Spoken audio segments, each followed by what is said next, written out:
અત્યાર સુધીની અંદર છેલ્લા 2 વર્ષથી અમે સતત કલેક્ટર સાહેબને, મુખ્યમંત્રી સાહેબને લખતા આવ્યા છીએ. ગઈ વખતે જ્યારે અમે 10 તારીખે હડતાલનું અલ્ટિમેટમ આપ્યું હતું, ત્યારે 11 તારીખે ઓલ ગુજરાત ડાયમંડ એસોસિએશન મુખ્યમંત્રીને મળવા ગયું હતું. 12 તારીખે કલેક્ટર સાહેબ સાથે મિટિંગ થઈ હતી અને એ મિટિંગની અંદર એવું આશ્વાસન આપવામાં આવ્યું હતું કે 5 થી 6 દિવસની અંદર જ સરકાર કઈક મોટું જાહેરાત ડિક્લેરેશન કરે એવી અમને શક્યતાઓ છે. દર્શક મિત્રો, છેલ્લા લગભગ 2-2.5 વર્ષથી ડાયમંડ ઉદ્યોગની અંદર મંદીનો એવો અજગર ભરડો છે અને એની સૌથી વધારે અસર રત્ન કલાકારો પર પડી છે. ડાયમંડ વર્કર યુનિયન ગુજરાત ઘણા સમયથી રત્ન કલાકારો માટે લડત આપે છે. કલેક્ટરને રજૂઆત કરી છે, ગુજરાત સરકારને રજૂઆત કરી છે, નેતાઓને રજૂઆત કરી છે અને આખરે હજુ સુધી કોઈ નિકાલ નહીં આવતા ડાયમંડ વર્કર યુનિયન ગુજરાતે હવે 30મી માર્ચે હડતાલનું એલાન કર્યું છે. તો આ હડતાલના એલાનમાં શું હશે, એમના શું સમસ્યા છે, આવી ઘણી બધી બાબતો આપણે આજે ડાયમંડ વર્કર યુનિયન ગુજરાતના ઉપપ્રમુખ ભાવેશભાઈ ટાંકની સાથે વાત કરીશું. ભાવેશભાઈ, અમને જાણવા મળ્યું છે કે તમે એવી જાહેરાત કરી છે કે 30મી માર્ચે તમે હડતાલ પાડવાના છો. તો અમારે એ જાણવું છે કે હડતાલમાં તમે શું કરવાના છો? હડતાલની અંદર અમે શાંતિપ્રિય રીતે અને ગાંધી ચિંધ્યા માર્ગે અમે અમારું જે કઈ આયોજન છે એ રેલી બાબતે હશે. રત્ન કલાકાર, એ રેલીનું નામ રત્ન કલાકાર એકતા રેલી હશે અને આ જે રેલીની અંદર હીરા ઉદ્યોગની અંદર કામ કરતા રત્ન કલાકારો 10,000 કરતા વધારે લોકો જોડાશે. અને અમારો જે ઉદ્દેશ્ય છે કે ભાઈ ભાવ વધારાની કમિટીનું નિર્માણ થવું જોઈએ, ભાવ વધારાની કમિટી બનવી જોઈએ અને ભાવ વધારો ઇન્ડસ્ટ્રીની અંદર 30% થવો જોઈએ. રત્ન કલાકાર કલ્યાણ બોર્ડની સ્થાપના થવી જોઈએ અને હીરા ઉદ્યોગની અંદર જે આત્મહત્યાના બનાવો બન્યા છે એ આત્મહત્યાના બનાવવાના પરિવારોને આર્થિક મદદ મળવી જોઈએ. વ્યવસાય વેરો નાબૂદ થવો જોઈએ.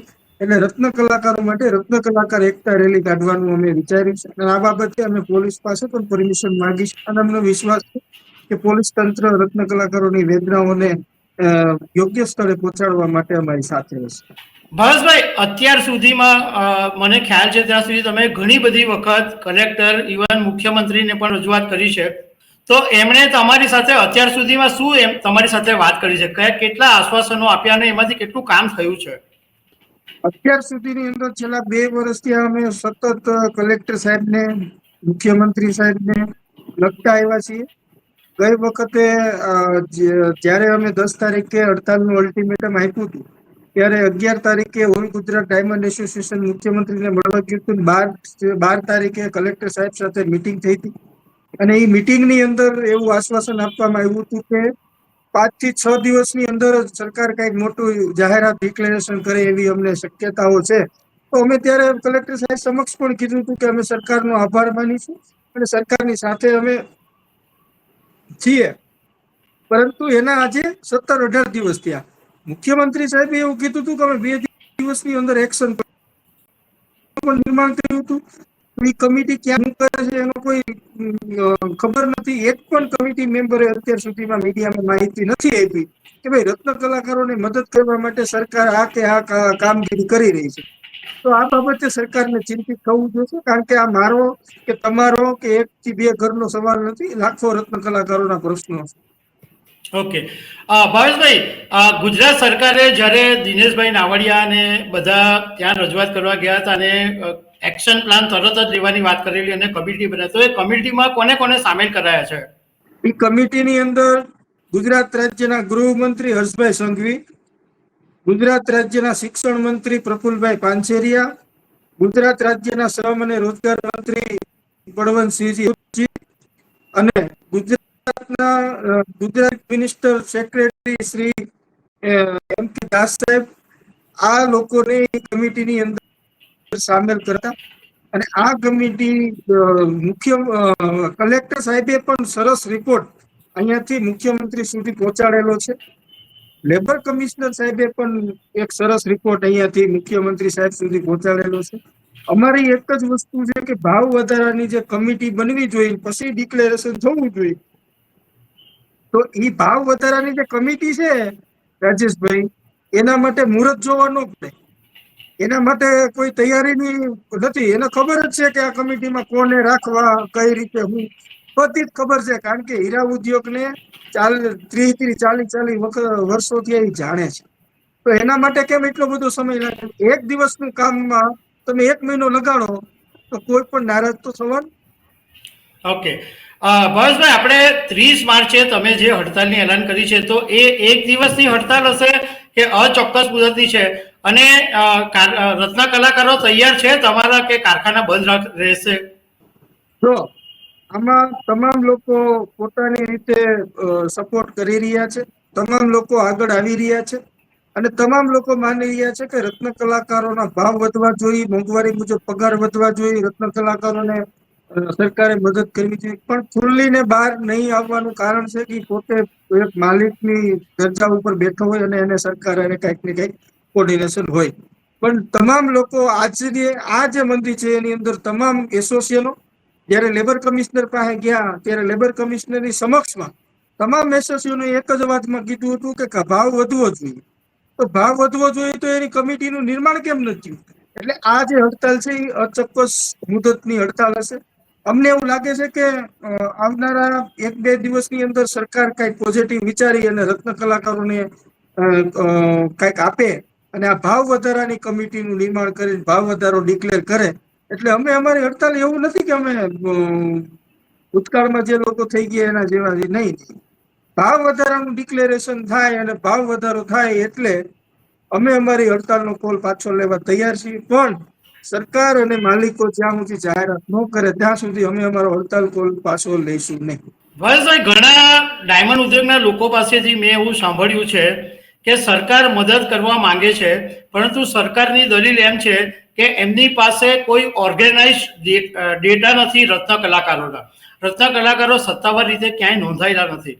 તો આ બાબતમાં તમારી સાથે કોઈ વાત થઈ છે? આ બાબતમાં તમારું શું કહેવું છે?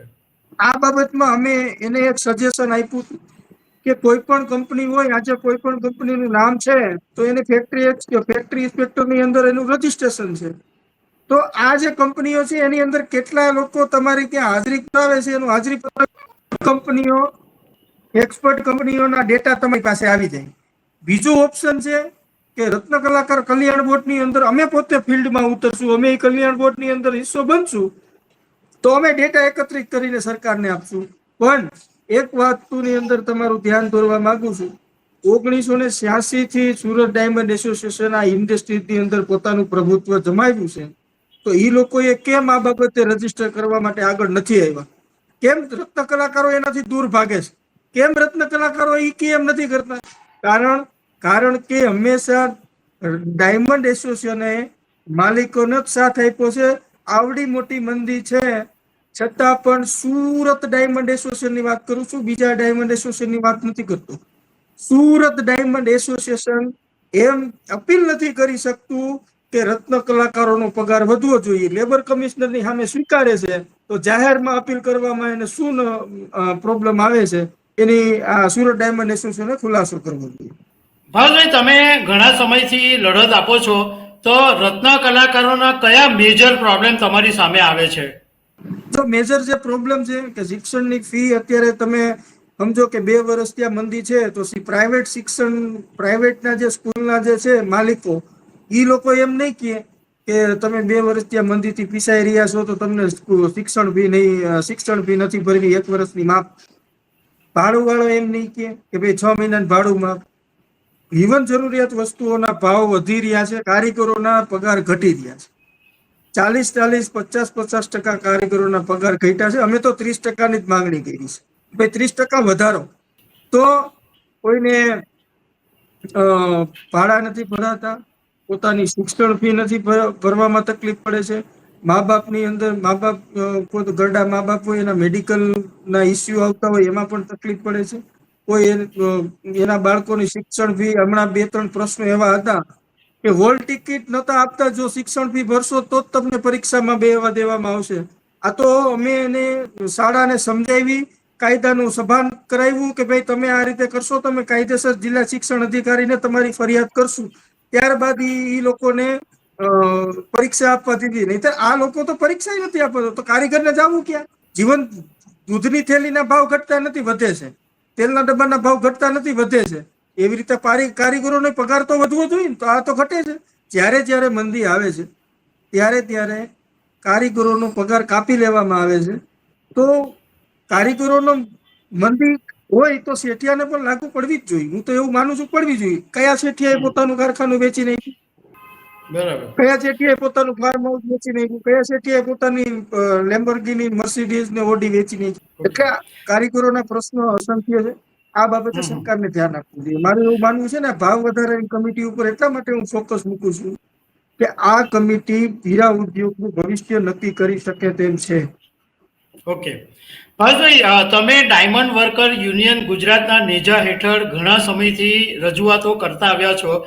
તો તાજેતરની અંદર ઓલ ગુજરાત ડાયમંડ એસોસિએશન બનાવવાની કેમ જરૂર પડી, જેમાં દિનેશભાઈ નાવડિયાને પ્રમુખ બનાવવામાં આવ્યા અને એમના નેજા હેઠળ ગુજરાત સરકારની સાથે મુખ્યમંત્રી સાથે મિટિંગ પણ થઈ.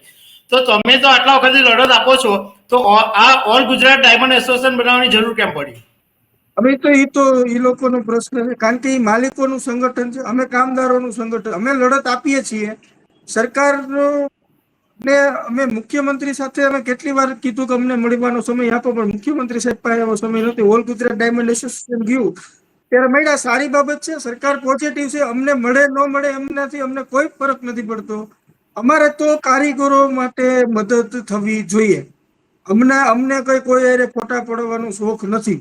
અમને કોઈ એવું નથી કે અમે ફોટો પાડીને ફેસબુકમાં મૂકીને 500,000 લાઈક લઈ લઈ. નહીં, અમને એવો કોઈ શોખ નથી. અમારે ખાલી કારીગરોને કઈ રીતે મદદરૂપ થઈ શકાય, એના માટે શું કરી શકાય, એ બાબતેના પગલા હરેક સંગઠન લેતું હોય એને અમારું સમર્થન હોય.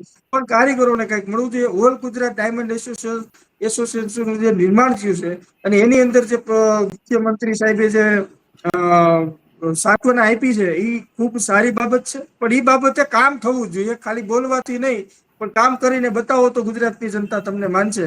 અને હવે તો મંદી છે ને, એ ગુજરાતને 6.5 કરોડ જનતાને ખબર પડી ગઈ છે કે મંદી છે. ભાઈ, તમને એવું લાગે છે કે તમે ભાજપમાં જોડાયા નથી એટલે તમારું કામ જલ્દી નથી થતું? કદાચ તમે કોઈ ભાજપના કાર્યકર હતે તો તમારી વાત જલ્દીથી સાંભળી લેવામાં આવતે. હું ભાજપનો કાર્યકર હોત ને તો એટલો વિરોધ જ ન કરી હતો. હું ભાજપનો કાર્યકર હોત તો મારી સીમા રેખા બંધાઈ ગઈ હોત. કારણ કે કોઈ પણ પક્ષ હોય એને વફાદાર રહેવું પડે. કારણ ભાજપ હોય, કોંગ્રેસ હોય કે આમ આદમી હોય, એ પક્ષના વફાદાર રહેવું પડે. અને મારી કોઈ સીમા નથી. હું વાણી સ્વતંત્રતાનો અધિકાર ગમે ત્યાં ઉપયોગ કરી શકું છું. બંધારણે આપેલા અધિકારનો ઉપયોગ કરી શકું છું.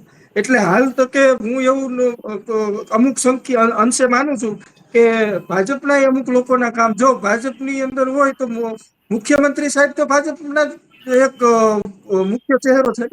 તો એને 2 દિવસનું કીધું હતું કમિટી બનાવીને, કેમ એને આ જે કમિટી છે એને કેમ મીડિયાને માહિતી નથી આપી? એટલે ક્યાંય ને ક્યાંય એવું નથી હોતું. પણ હું ચોક્કસપણે માનું છું કે મારી સીમા બંધાઈ છે, એ પાકું છે. હું આટલું જે તમારી સામે ખુલ્લા દિલથી વાત કરું છું, એવી રીતે હું ખુલ્લા દિલથી વાત ન કરી શકું. અને સરકારને પણ ટકોર કરવા માંગુ છું કે જે બોલો ને એ કરો તો જ બોલાવો. ઓકે. ભાઈ, તમે ઘણા સમયથી આ 30 માર્ચની હડતાલની તારીખ જાહેર કરી છે, તો અત્યાર સુધીમાં કોઈ તમારી પર પ્રેશર કે એવું આવ્યું કે હડતાલ નથી કરવાની? પ્રેશર તો રાજેશભાઈ આવતા જ હોય છે. પ્રેશરથી ડરી જાય એને આગેવાન ન કહેવાય. અને તમને ભૂતકાળની અંદર તમે મને ઘણા સમયથી ઓળખો છો, મારું ઘણા સમયથી કવરેજ પણ કરો છો. ઘણું તમે અમારી કવરેજ ને રત્ન કલાકારોના પ્રશ્નોને વાંચા આપી છે. અમે ઘણા બધા આંદોલન, મારી અટકાયત 3 થી 4 વાર થઈ ગઈ છે. અને હવે એ કદાચ અટકાયત થાય અને પણ નો પણ થાય. હું તો એવું કહું છું કે નો કરે તો વધારે સારું. કારણ કે અત્યારે પોલીસને રત્ન કલાકારોની સાથે ઊભું રહેવું ખૂબ જરૂરી છે. તમામ લોકો જ્યારે માનતા હોય ને ત્યારે એક દિશા ન માનતી હોય ત્યારે ક્યાંક મોટું થવાની આશંકા હોય. તો એટલી મને ખબર પડે કે પોલીસ અમને પરમિશન આપે અને આ બાબતે શાંતિપ્રિય રીતે અમે અમારો લોકશાહી ઢબે વિરોધ પ્રદર્શન કરી અને સરકારને જગાડવાનો પ્રયત્ન કરું. એ બાબતે સરકારે પોઝિટિવ રહીને આગળ આવવું જોઈએ, મારું એવું માનવું છે.